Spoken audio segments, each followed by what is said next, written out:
बर, माझं नाव अमित जोशी. मी पुण्याचा रहिवासी.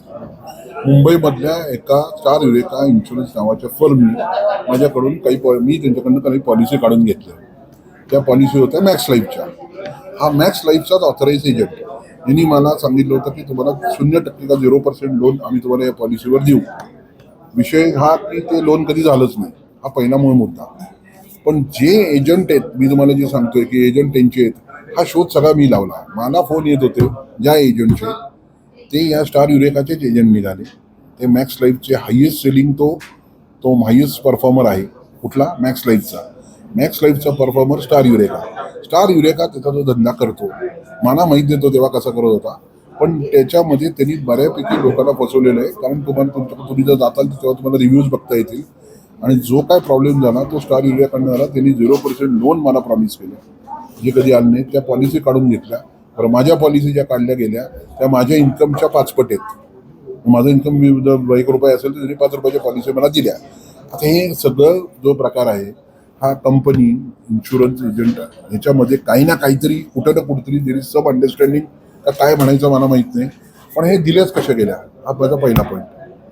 तर माझं अगदी फायनल म्हणणं कंपनीला एवढं आहे की जर तुमच्या त्या एजंटनी मान्य केले की मी माझ्याकडनं माझ्या स्टाफकडनं ही चूक झाली, हे मिस सेलिंग केलं गेलं, हे मिस सेलिंग करून मी हे सगळं जे कम्युनिकेशन आहे त्यांनी ते मॅक्स लाईफ कंपनीला केलेलं आहे. मॅक्स लाईफ कंपनीने एवढंच करावं की हे जर सगळं त्यांनी सांगितल्यानंतर तुम्ही प्लीज म्हणा माझे पैसे मला परत द्या. माझी एवढीच मागणी आहे. मला काय कुठं जाऊन कोणाला भांडत बसायचं नाही. जर तो agent who has done the job, ज्यांनी रॉंग प्रॅक्टिस केली आहे, तो जो तुमचाच धंदा करत होता आणि पैसे तुमच्याकडे आलेत म्हणून मला मॅक्स लाईफला सांगणे पैसे मी तुम्हाला दिलेत, बॉन्ड मला पोचलाय, पण मी म्हणतो मला हे नको, माझे पैसे कॅन्सल करून परत द्या. कारण त्या चुकीच्या पद्धतीने केला गेलेला बिझनेस आहे. कंपनीचं काय म्हणते? कंपनी त्या 2022 पासून प्रॅक्टिकली स्पीकिंग मला काहीच रिस्पॉन्स नाही. मी कंपनीकडनं कोणी बोललं नाही माझ्याशी, कोणी आलं नाही, कोणी काही अंडरस्टँड करायला तयार नाही. कोणाला माझी रिक्वेस्ट होती की कोणीतरी या बसा माझ्याबरोबर, समजून तर काय झालं. मी कुठं म्हणते पैसे तर नंतर सेकंडरी इश्यू होतो, पण ॲटलिस्ट अंडरस्टँड करा. काही नाही. जो माणूस रिजनल मॅनेजर होता मुंबईतला, ज्याला मी जाऊन अप्रोच झालो, नाही कुछ करेंगे देंगे काहीतरी करून देऊ, काय काय वेळेस आऊट काढत बसला, तर तो वेळ घालवत बसला. आणि शेवटपर्यंत त्यांच्याकडनं कुठल्याही प्रकारचा काही मला रिस्पॉन्स नाही या विषयावर की नक्की आम्ही पैशाचं तुमच्या काय करणार आहे. पहिली गोष्ट ते ॲक्सेप्ट करत नाहीत. म्हणजे माझं म्हणणं काय, जर चूक झाली आहे तर यावं, बसून मला मी सांगतो त्यांना काय झालंय, पण कुठल्याच प्रकारचा रिस्पॉन्स नाही. किती कंपन्या होत्या सर आणि किती 3-4 होते अजून. आणि तुम्ही कंप्लेंट केली का त्या एजंटवर? हो, हे माझं FIR आहे. त्याच्यावरती काय कारवाई झाली? बोलून झालं, त्याला बोलून झालं. त्याचं एक कॉल सेंटर पकडलं गेलं, त्याची सगळं बोलणी झाली. कंपनीच्या लोकांनी त्यानंतर बोलवलं, पण जेव्हा काही डॉक्युमेंट सर्टन मागितले तर आम्ही ते डॉक्युमेंट्स पण दिली, पण पुढे काहीच नाही. हे सगळं मी काय करतोय, मला खरंच सांगतो, तुमचा बिझनेस करणारा माणूस जर रॉंग प्रॅक्टिसनी बिझनेस करतोय तर ते जर मी प्रूव्ह करून दिले तर मला पैसे परत द्या, एवढी माझी साधी मागणी आहे.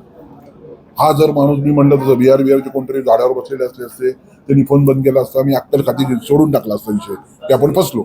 पण मी फसलो नाहीये. मी तुम्हाला दाखवून दिले की तुमचाच बिझनेस हा असा जो वाढत असेल ह्या प्रकारे, इट इज नॉट करेक्ट. कारण तो सगळ्यांचेच करतोय. मी तर आता एका कंपनीचं तुम्हाला बोलतोय, असं हा काय विषय असेल आता माहित नाही. म्हणजे मला त्या विषयाकडे जायचं पण नाही. पण मला हे लक्षात आलं की अरे असे किती लोक, कारण 20-25 लोक तर मलाच माहीत झाली तिथं येऊन, कारण ते मला येऊन विचारायचे तुम्ही कशा त्या ऑफिसला तिथे जाताना. तर माझ्यामध्ये 50-100 लोक असतील, म्हणजे याचं नाव जर डिक्लेअर, पण कंपनीकडनं ह्याचं कुठं कधी कळणार ना काय.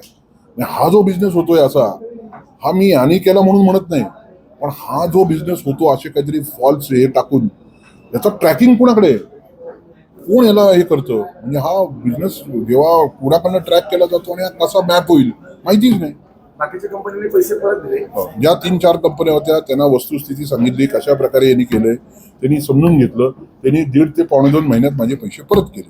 सगळ्यात मोठी रक्कम जी आहे ती मॅक्सची आहे, आणि मोठी रक्कम जी आहे ती मॅक्सची आहे, आणि तोच मेन एजंट आहे. त्या एजंटकडनं एजंट सेफ झालाय का काय मला तर काही बोलता येत नाही त्या विषयी की त्याचं काय झालंय.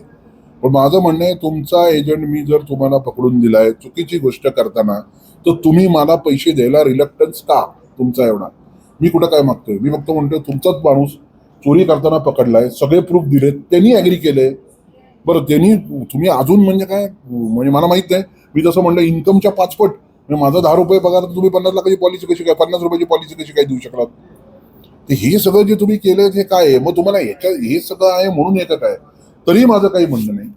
आमचं आज म्हणणं सिम्पल आहे की तुम्ही एवढं सगळं असताना मला मॅक्स लाईफनी माझे पैसे पॉलिसी कॅन्सल करून परत द्यावे. किती रक्कम आहे? 62 62 50 प्रिसाइडली हां म्हणजे प्रिसाइडली तेवढी येते जीएसटी.